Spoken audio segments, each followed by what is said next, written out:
caucusnj.org and visit us online at caucusnj.org.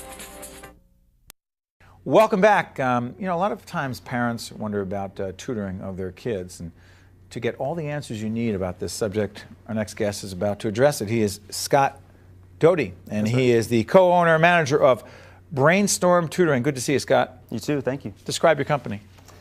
Well, the company is basically a mobile network of young tutors who specialize in any field, basically K through 12, standardized tests as well. And the sense of the company is that we want to address a need in the community, which is kids who are stressed, burdened with extracurriculars, moms who are driving everywhere, and we try to address that by giving them focused one-on-one tutoring in their homes. In the homes? Right, so we'll do the driving to them. You drive to the home? That's right. I mean, I'm the oldest of 4 kids, and my mom basically drives for a living, so I understand that's part of a need, especially where we're centered up in Bergen County. Things are really busy, and I think it's a really important part of the offering. Who's we in your company? We, as my wife and I, who own it. She's majority owner. Her name's Ashley, and is that her right there? Oh, that's her. Yeah, right. There you go. What do you mean that's her? You gave us the picture. Of course you know it's there. That's my wife. Yeah, we got married just last year. So congratulations. Yeah, thank you. How did the whole tutoring thing happen for both of you? Did you both know, hey, this is what we want to do? Not at all, right? No. I mean, I wasn't brought up to, believe that's what my biggest aim would be. I was like, I want to be a soccer player, right? Something like that. But I basically... Did you play soccer? I played through college, right? Great. But I basically came home from college not quite knowing, like the typical 22-year-old or whatever, not quite what I wanted to do with my life. And I kind of fell into it. I visited my local high school, Ramsey High School. And the guidance officer said, listen, remember your NHS days and you tutored all these kids for us? Well, we'll recommend you now. NHS is? National Honor Society. Right. So they said, we'll recommend you. No NHS? Uh-oh. Steve's never in the National Honor Society. All right. Steve Barcy, our camera guy, was like, yeah, I knew that. Yeah, he knew the way. Good. So yeah, they started recommending us. It's been purely word of mouth, and I basically started turning people away, and my wife did as well because we were so busy, and we basically recognized that there's a market out there and we wanted to address it, so we launched the company officially. Right, started expanding, and now we have about 50 tutors. You have 50, whoa. Yeah. You have 50 tutors. That's right. Going to people's homes. Yeah, right. First of all, how do you recruit these tutors, train them, certify them, make sure that, hey, they're the right ones? Sure, okay. Well, to do that mostly is because we were both born and raised in Bergen County. So I was born and raised in Ramsey and she in Wyckoff. We have a really, really massive social network through the church, through Rotary, in which I'm pretty heavily involved, and through our local high schools. So her parents both taught at local high schools, and so we know a lot of the people in the field. And so just by word of mouth, people are hearing about us and what we're doing, and it's an appealing job. We offer a better position for the tutors than they would at other companies. I was telling you this, Scott, before we got on the air, that I have a son who's 16 and doing the whole SAT thing, and like a lot of other parents across the country. Stressful, yeah? Yeah. Yeah. And first of all, I know the SAT is a different SAT than the SAT that I took, right? Correct. And same for me, right? We had only critical reading. Because you and I are exactly the same age. That's right. What is the SAT today? The SAT today is a test comprised of 3 sections. Right. So the typical critical reading and math, and a third, which is the writing section. So there's an essay and there's some grammar. And that's the most important thing that I found, is that even the kids we're working with who are top 10 of their class and doing phenomenally well in school are really struggling with grammar. It's just not taught these days in the high schools. So what do you do? So we teach them, we teach them basically in the SAT, there are 20 major grammar topics they need to know. So we go through those, kind of checklist them, make sure they become very comfortable with them, learn to spot them and look for them in a particular proactive way.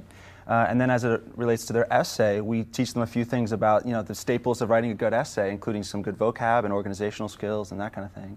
But it's an art, right, writing. But as the SATs roll, there's a certain strategy, and they learn the strategy and they're fine. It's interesting. To what degree, Scott, do you teach to the test, the SAT? Because we were having this conversation with actually a competing tutoring company that I mentioned to you before. Okay. And I was asking them, listen, I said, I want to make sure that our son gets all the help that he needs to prep for this test, but I want to make sure that his comprehension skills are improved for college and for the rest of his life. That's right. That's right. Is that doable, or do you just have to do the test? No, you can do both. You can do both. And you should. I mean, if you're a good teacher, you're going to teach them life skills anyway, right? So you're going to teach them organizational skills and motivation and self-discipline, right? And these are things that are going to lead to success later anyway, right? Are you into the life skill thing yourself? Absolutely.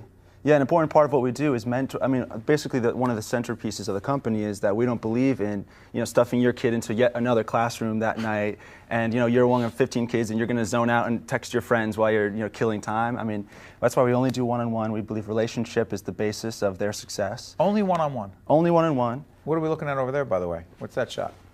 Those are two brothers whom I interviewed whom I tutored one at a time. First, the older one on the right is Tommy, and then Michael. You tutored those guys? That's right. How old are those guys? They're now maybe in their young 20s. They got through college. Yeah. You helped these guys when I was get ready? 24, 23. I'm 27 now. So the one-on-one thing in the home, yeah. Compare it to a group tutoring situation, a nationally recognized tutoring company, right? Right, sure. What's the difference? I'm not looking for you to trash your competition. Not at all. Tell me the difference. No, I think the idea is that in a classroom setting, it's just too hit or miss because so many kids find that they struggle when they're not given individualized attention. And so that's why we feel like we're hitting a need in the market that's otherwise not being met, which is, we're going to give them focused attention that works on self-discipline and self-confidence, and it's always predicated on strong rapport, on mentorship. Mentorship. So, yeah, so the important thing is, for example, when I hire, you asked earlier about how I find good people and train them, I'll often find someone through the social network, and then I'll make sure not just that they're competent in their field, which is usually the only hurdle that other companies give to their tutors. They have to pass a certain test and okay, you're hired. Whereas I'm looking very much also for interpersonal skills.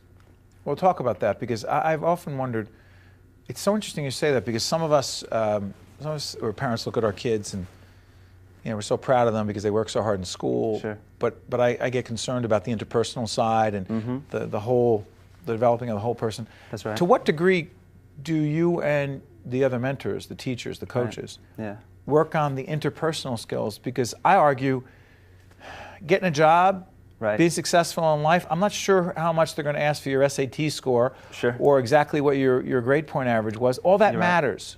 Right. But this matters too, does it not? Far more, certainly. How do you teach that? How does one teach that? Right, that's the trick. Well, I think that the idea is mentorship is predicated on the sense of you learn by watching and interacting with that person whom you very much admire. Is it so modeling? I'm going to emulate that person. It's about modeling? It's about modeling, right? A little bit. I mean, it has to be at least partially that. There are certainly some techniques you can teach, and you can say, here's a system I found helpful. Try this system to organize your time. Time management's really tough for a lot of high schoolers. But you tell them, listen, man, you can find the time to do all these things and succeed in all of them. But I've done it, and I've struggled also, and let's talk about that. And you teach the students to be okay with failure, because how else are they going to succeed? Do you actually do it yourself right now, or do you just lead? You're like the CEO of the company. You're doing the whole thing. No. My wife and I both have a full roster of our personal clients. You do? Sure. Yeah. I tutor the SATs and the ACTs primarily, and she does physics and calculus. And really, real quick, the SAT, the ACT is? ACT is another standardized test. That's what we need, another standardized test. I know, we need more and more. I know, we don't have enough. But basically the sense is that it's been around for decades as well, but just not in the Northeast. And so now all these very elite, prestigious Northeastern schools are accepting that as well. 30 seconds. Yeah.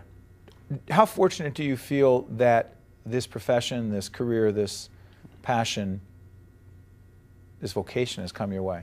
Vocation's the right word, right? Because it's a calling. And there's a sense of falling into it and feeling blessed that I found it, or it found me. But we come from families of teachers. We very much appreciate a good teacher. We feel like one strong teacher relationship can change a life. And so that's why we're trying to do it one at a time, one student at a time. Tell you what, you're doing good stuff. Thank you. You're making a difference. Trying. We appreciate it. Thank you so much. Thanks, Scott. Thanks for your time. Great job. Thank you.